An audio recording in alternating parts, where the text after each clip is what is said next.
Fala, assombrados! Eu sou o Matheus do blog assombrado.com.br e hoje eu vou falar para você de 3 heróis esquecidos de Chernobyl que salvaram milhões de vidas. Solta a vinheta, Ana!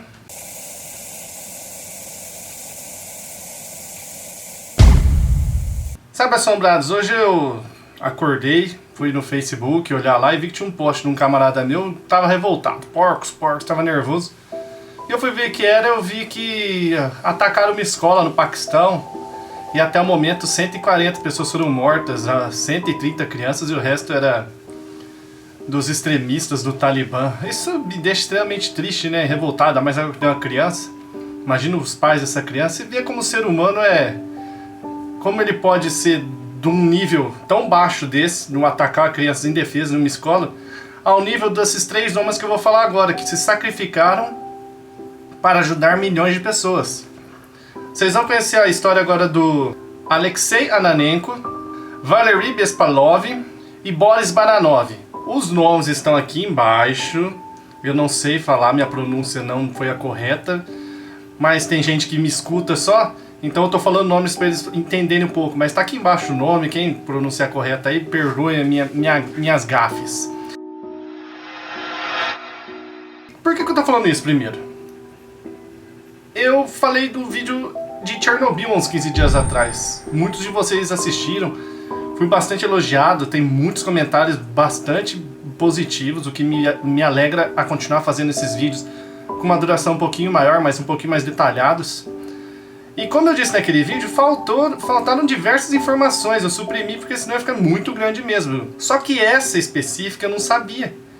Eu tava lendo os comentários, que por incrível que vocês possam imaginar, eu leio todos os comentários, eu já li os 30 mil do blog. Toda hora eu tô clicando lá e lendo os comentários. E um leitor colocou lá o link para os 3 super-heróis de Chernobyl, um post do site Ceticismo Aberto. E eu resolvi ler. E a leitura, eu falei, não, eu preciso falar disso. Porque quando eu fiz Chernobyl me tocou muito o meu coraçãozinho aqui, porque eu falei dos liquidadores, que são os homens esquecidos. E muitos morreram, a maioria morreu, as milhões de vidas que se perderam. Então foi um post assim que marca a gente quando faz. Você vê as crianças todas deformadas e tal. E aí eu comecei a ler aqui e achei muito interessante essa história dos 3 super-heróis de Chernobyl. E resolvi contar pra vocês. Então esse vídeo é um complemento de Chernobyl. Se você não assistiu o meu vídeo de Chernobyl, o link está aqui na descrição, clica lá e assiste que tá bem interessante também esse vídeo. Então vamos falar agora aqui dos 3 super-heróis de Chernobyl. Vocês se lembram quando eu falei de Chernobyl, para quem também não assistiu o vídeo, não tem problema que eu vou explicar aqui, que tem o reator e embaixo do reator tinha uma piscina e que essa piscina ela ficou contaminada de radiação e que o reator acima, se pingasse algumas gotas grandes assim daquele material radioativo, poderia ter uma outra explosão 10 vezes maior e aí sim ser uma hecatombe nuclear que ia afetar a Europa inteira praticamente, ia contaminar o lençol freático, uma cidade do tamanho de Kiev com 2,5 milhões de habitantes, não ia ter mais água, ia ser o pandemônio. Estou colocando essa imagem aí atrás, ó, tá mostrando o reator aberto aí, com a areia em cima, e embaixo essa piscina. Com a explosão, essa piscina ela serve de proteção. Para se acontecer alguma coisa, ela resfria o reator e ela recebe água. Como deu essa explosão lá, um monte de cano de água começou a invadir a piscina e ela transbordou. Ela estava super lotada. E essa água também estava radioativa. A radiação foi para a água também, tanto para o céu quanto para a água. E alguém precisava tirar aquela água de lá. Tranquilo, era só você pegar o computador lá deles, que controlava Chernobyl, que o nome tá aqui, chamava Scala. Você apertava um botão lá, abria a comporta de uma eclusa e a água jorrava, saía. Mas como fazer isso com tudo destruído? Robô nem pensar. Os níveis de radiação no local eram impressionantes. O robô parava de funcionar na hora, os circuitos.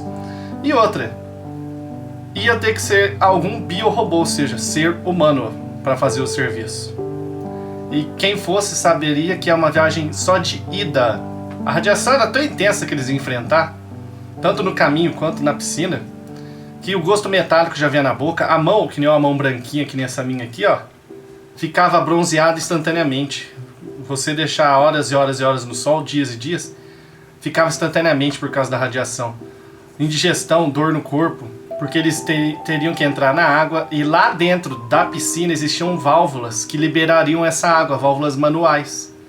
Então por isso que eu tô falando que ia ser uma viagem só de volta, porque eles iam ter que entrar nessa piscina radioativa, mergulhar até o fundo, no meio de destroços, abrir aquelas válvulas para a água escapar. Não iam conseguir voltar. E aí, alguém tinha que fazer o serviço. E as frases dos heróis é, eu irei, né? E 2 homens se voluntariaram, mesmo sabendo que era uma viagem só de ida, eles não iam voltar. O primeiro foi o Alexei Ananenko, um prestigiado tecnólogo da indústria nuclear soviética, que trabalhou no desenho de Chernobyl e inclusive ajudou a desenhar as eclusas. Então ele conhecia na mente dele como é que era aquela eclusa e onde estariam as válvulas para liberar. E o Alexei, ele tinha família, ele era casado e tinha um filho. O outro que se voluntariou foi o Valery Bespanov, que era um dos engenheiros que trabalhavam também em Chernobyl. Também era casado e tinha um menino e uma menina. Ou seja, pela descrição dos dois que eu dei, não eram 2 ignorantes, eles sabiam o que estavam fazendo.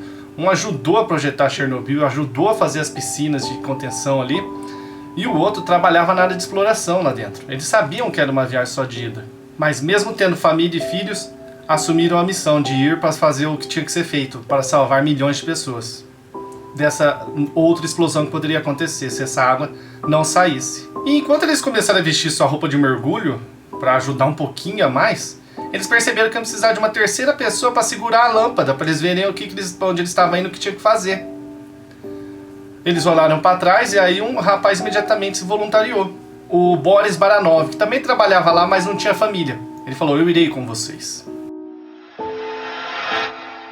No meio da manhã, então, eles tomaram uma vodka para ajudar a criar coragem no que eles iam fazer. Vestiram seus equipamentos, pegaram a caixa de ferramenta e começaram a andar em direção ao reator número 4, aquele monstro radioativo. Assim, pegaram a ferramenta, vestiram e foram andando em direção. E eles andaram 1.200 metros e chegaram até a piscina que é embaixo do reator. E o povo que estava com eles, viu eles andando, falava que eles estavam falando, nossa, eu não te conhecia, nem eu, você trabalhava aqui, a gente precisava ter se conhecido antes. E como vai sua esposa? Como vai sua família? Acho que o Dínamo não vai ganhar um campeonato esse ano. Sabe, coisas. E o clima, hein? Você acha que vai mudar? Conversas extremamente relaxadas. Até que eles sumiram e ninguém mais viu os mesmos, né? E aí? O que aconteceu com esses 3? Eles desapareceram. Eles entraram o reator adentro, mergulharam na piscina, o pessoal lá fora cruzando os dedos para tudo dar certo, para eles terem sucesso na missão de abrir as válvulas e liberar as eclusas, quando de repente as eclusas começaram a abrir. Eles obtiveram sucesso. Foi uma explosão de alegria no momento e a água começou a se esvaziar e ir em direção ao outro reservatório. Eles haviam conseguido. E esses 3 acabaram de salvar a Europa, os mais entusiasmáticos gritavam. O que aconteceu com os 3? Versões contraditórias. A primeira é que conseguiram abrir as eclusas, mas morreram lá mesmo, não conseguiram sair da água e estão até hoje lá. Outra teoria diz que eles conseguiram sair da água e comemoraram abraçados ao pé ali do pé de elefante, lembra o pé de elefante, aqui perto daquele reator, ou o feito que eles tinham conseguido, para depois falecerem. Já outros dizem que morreram em hospitais, que foram resgatados e morreram no hospital de Kiev e de Moscou. Agora tem uma outra mais incrível ainda, que diz que os 2 que eram casados morreram, mas o terceiro lá que foi para levar a lâmpada, ele viveu durante muito tempo andando pelo mundo aí. Espero que tenham gostado de saber mais essa informação sobre Chernobyl. Vou trazer mais um vídeo porque ficou faltando e bastante gente me escreveu e eu respondi várias vezes e eu cansei de responder. Então eu vou fazer um videozinho falando o que aconteceu, por exemplo, com a Anatoly Dyatlov, que foi o engenheiro que mandou fazer o teste, com o pessoal que executou o teste. Vou falar isso daí. Mas por enquanto, hoje eu trouxe a história aí dos 3 super-heróis de Chernobyl, os que salvaram milhões de vidas e a Europa.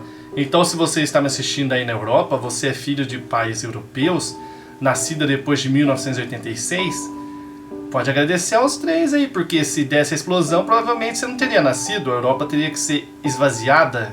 Gostou? Deixa um curtir aqui pra mim, eu fico feliz com as curtidas.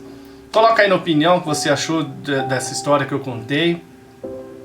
Compartilhe com os amigos aí e inscreva-se no canal, tem vídeo direto e reto aqui. Todo dia tem no mínimo uns 2 vídeos. Só não tem mais porque eu sou só um. Eu não consigo fazer porque eu tenho que cuidar de outras coisas também. Senão ia ter mais vídeo por dia. Ok, assombrados? Então, até mais.